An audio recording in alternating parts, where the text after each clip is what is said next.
আসসালামু আলাইকুম, সকলে কেমন আছেন?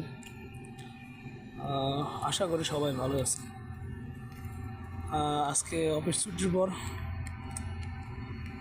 যাচ্ছি বাড়ির উদ্দেশ্যে। যদিও হেঁটে যাইতে হচ্ছে আমার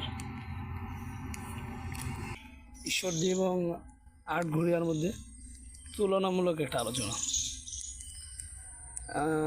আসলে ঈশ্বরদীর সাথে আটঘরিয়ার যদি তুলনা করার জন্য এত কিছুর প্রয়োজন নেই। আসলে দুইটা জিনিস হলে আমরা দেখতে পারি। সেটা হচ্ছে, দেখেন, এই যে আমি জব করতেছি ঈশ্বরদী ভিজেট, এটা ঈশ্বরদীতে অবস্থিত। তারপরে রূপপুর পারমাণবিক, এটাও ঈশ্বরদীতে অবস্থিত। কিন্তু আটঘরিয়াতে কিছু নেই।